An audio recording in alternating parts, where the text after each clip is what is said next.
Dengan asuransi ini, asuransi memang menjadi aspek penting untuk kelola risiko keuangan yang besar. Dana darurat mungkin bisa menolong untuk kebutuhan mendadak seperti pengeluaran perawatan medis.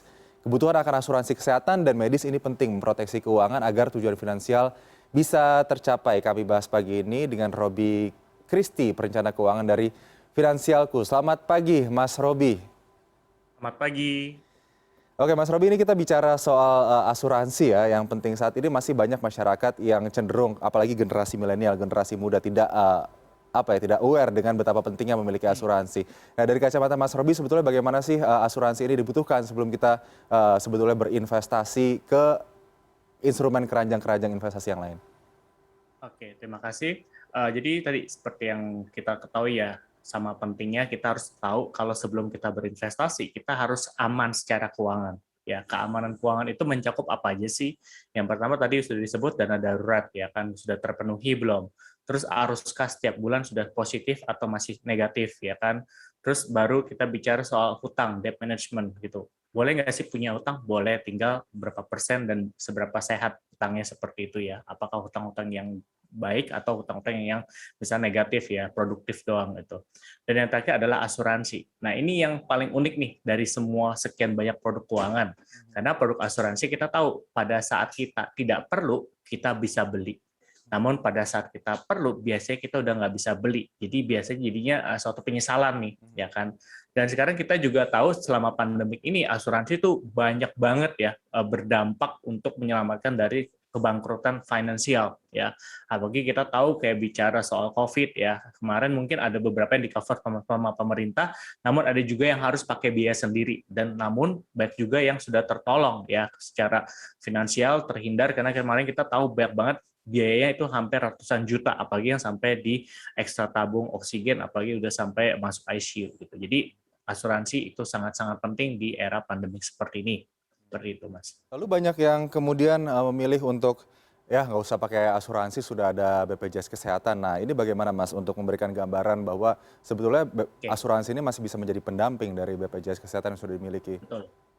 Betul banget. Nah, sebenarnya kalau BPJS sendiri, BPJS Kesehatan ya, ini sebenarnya kan suatu program yang diwajibkan seluruh warga negara Indonesia ya, karena kan sifatnya subsidi silang ya, bagi warga ekonomi yang mampu, kalau bisa dia tetap bayar untuk mensubsidi yang tidak mampu. Ya, tapi kan kita tahu Indonesia luas banget ya, dari Sabang sampai Merauke tidak semua fasilitas kesehatan juga punya standar yang sama ya. Mungkin di kota-kota besar oke, banyak pilihan. Nah, tapi bagaimana di kota-kota yang lain gitu kan. Nah, tentunya perusahaan asuransi kesehatan swasta ini sifatnya tadi melengkapi. Ya, jadi kalau teman-teman merasa saya mau yang lebih di treat lebih oke, misalnya maunya yang dapat preferensi lebih cepat ya, karena kan kalau yang namanya BPJS sifatnya rujukan. Sedangkan kalau kita punya asuransi kesehatan pribadi, kita bisa memilih dengan siapa dan di mana rumah sakit yang kita pilih. Jadi tetap saya sarankan tetap punya asuransi kesehatan pribadi. Ya justru sifatnya melengkapi seperti itu. Mhm. Kalaupun dirasa double nggak sih? Sebenarnya nggak double juga. Mungkin juga beberapa saat misalnya untuk perawatan-perawatan tertentu nih yang perlu intensif ya, misal kayak kemoterapi, radioterapi cuci darah, mungkin teman-teman lebih prefer pakai asuransi kesehatan pribadi. Namun di satu sisi mungkin ada yang tidak di-cover bisa menggunakan BPJS. Jadi tidak ada salahnya kalian punya lengkap gitu. Yang Mhm. penting yang tadi kita pun kalau punya asuransi ya ada sekian persen dari keseluruhan budget income kita sehingga tidak mengganggu pos pengeluaran lainnya seperti itu. Oke, Mas Robi, asuransi kesehatan, asuransi jiwa, ada asuransi pendidikan juga, bahkan ada asuransi kendaraan. Mana sebetulnya yang harus kita prioritaskan, skala prioritas untuk menyusun portofolio asuransi kita? Oke, jadi dari awal kita adalah beresin asuransi kesehatan dulu. Kenapa saya bisa bilang begitu? Karena inilah yang kita bayar preminya dan kita dapat manfaatnya secara langsung, bukan orang lain. Ya, jadi ada yang ngomong gila sekarang tuh billing center ya, maksudnya tempat kasir di rumah sakit jauh lebih menyeramkan daripada kamar jenazah. Kenapa ya? Tadi biayanya kita nggak bisa kontrol ya kan. Saya coba aja gitu kan, kalau emang coba cerita dengar-dengar teman gitu kan di demam berdarah deh, coba itu aja udah belasan pakai puluhan juta gitu. Tentunya itu jadi concern, apalagi kalau sampai yang penyakit kritis. Nah, yang kedua adalah asuransi penyakit kritis. Nah, ini cukup berbeda ya, supaya teman-teman tidak ketukar. Kalau Oke. asuransi kesehatan itu untuk bayar tagihan rumah sakit, Mhm. ya pengobatan, treatment, rawat inap, obat dan seterusnya. Nah, asuransi penyakit kritis ini sebagai pengganti penghasilan.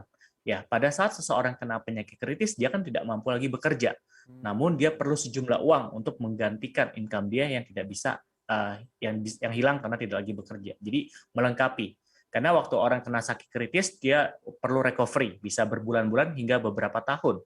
Nah, masalahnya billing kehidupan ya kan, dapur tetap harus berjalan, anak sekolah harus tetap dibayar, hutang tetap harus dibayar. Dan yang terakhir baru adalah asuransi jiwa.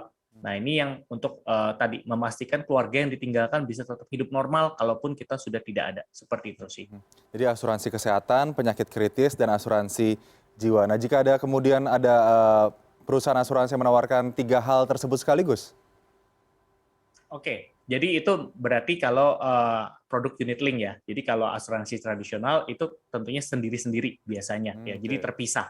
Kamu beli 3 asuransi berarti 3 polis yang berbeda. Namun kalau untuk unit link dia punya fleksibilitas. Kamu bisa ibaratnya mau milih nih di dalam produk ini mau asuransi jiwa doang atau asuransi jiwa ditambahkan dengan kesehatan, ditambahkan kecelakaan dan seterusnya. Jadi kita punya pilihan ya. Seperti itu sih Mas. Jadi disesuaikan aja. Oke, Mas Roby, ini terkait dengan unit link menarik juga. Banyak kemudian masyarakat yang Hmm, memilih unit link ini karena bisa berasuransi sekaligus berinvestasi. Tapi kalau melihat betul. bagaimana perjalanan asuransi unit link di Indonesia saat ini, apakah kita bisa menggunakan pilihan asuransi unit link tersebut, atau kita lebih better ya pilih asuransi kesehatan, kesehatan aja lah, nggak usah ada embel-embel unit link agar bisa lebih memproteksi kesehatan kita. Gimana sih sebetulnya, apakah unit link ini benar-benar bisa menghasilkan untuk investasi dari asuransi atau enggak sih? Oke, nah ini yang perlu digarisbawahi, teman-teman. Jadi produk unit link adalah produk asuransi ya yang ditambahkan produk investasi, bukan sebaliknya. Ya, Mhm. jadi jangan sampai salah kaprah. Jadi kalaupun investasi ini sebenarnya lebih ke arah bonus, ya kan. Misalnya kalaupun ada terbentuk itu ya oke lah good, tapi jangan jadi prioritas utama. Nah, banyak yang selama ini kecewa karena dipikir inilah yang utamanya nih. Loh kok saya berapa tahun kok uangnya nggak berkembang, misalnya kok malah nggak sesuai seperti itu. Karena kebalik nih mindsetnya. Tujuan kita beli unit link adalah supaya suatu hari ya kan diharapkan hasil investasinya ini bisa berkembang dan bisa menutupi kenaikan biaya asuransi di usia yang lebih tua, lebih senior Mhm. gitu. Tapi emang harus jangka panjang. Nggak bisa Oke, cuman kayak di bawah 5 tahun terus berharap uangnya berkembang, nggak gitu oke, ya. oke. Jadi jangan salah kaprah ya. Untuk balik lagi, kalau soal orang lebih banyak bagus unit link atau lebih bagus tradisional, itu kembali lagi. Tiap orang belum tentu sama. Kembali misalnya profilnya orangnya seperti apa, sudah Mhm. menikah, single atau enggak. Terus sama budgetnya sih. Mhm. Ujung-ujungnya kan budget, Mas. Percuma Mhm. dong, kita dikasih itu kalau budgetnya nggak cukup buat apa? Ya Mhm. kalau saya analogikan kayak mobil deh ya, ada mobil Jepang, mobil Eropa. Dua-duanya punya pasar tersendiri kan, bukan berarti satu lebih jelek dengan yang lain.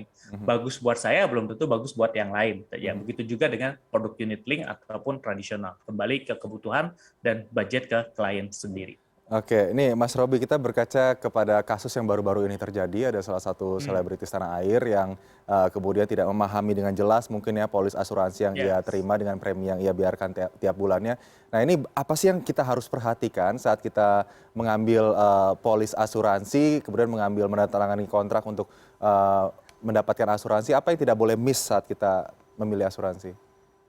Oke, aku tahu mungkin buat orang awam, buset, buku polis tebel banget ya, Mhm. ya kan itu yang jadi kadang orang malas baca ya. Tapi yang harus diperhatikan coba di ketentuan polis ya kan. Jadi teman-teman emang harus baca lah, misalnya hal-hal yang dikecualikan seperti apa. Selama kita tidak melanggar pasal yang ada di hal yang dikecualikan, perusahaan asuransi manapun pasti akan bayar.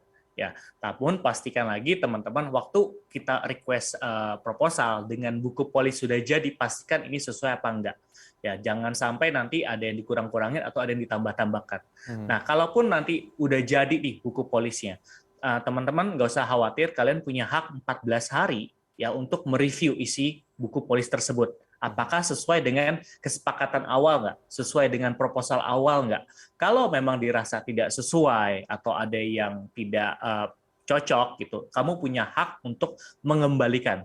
Ya, itu nanti tinggal dipotong biaya admin dari perusahaan asuransi sendiri. Uang kamu yang udah dibayar akan dikembalikan full. Karena itu emang peraturan dari OJK juga untuk punya hak mereview 14 hari sejak buku polis diterima. Seperti itu sih. Jadi kita punya satu guarantee lah ya untuk memastikan betul apa enggak seperti itu. Baik, Mas Robi, semoga dialog kita hari ini bisa memberikan pencerahan ya kepada masyarakat terkait pentingnya harus memiliki asuransi jika kita ingin menentukan tujuan investasi yang lebih besar agar tidak hal-hal yang tidak diinginkan bisa kita atasi, bisa kita cover ke depannya. Untuk sementara terima kasih Mas Robi Kristi, Senior Insurance Advisor, perencana keuangan dari Finansialku sudah bergabung bersama CNN Indonesia Today pada pagi hari ini. Salam sehat Mas Robi.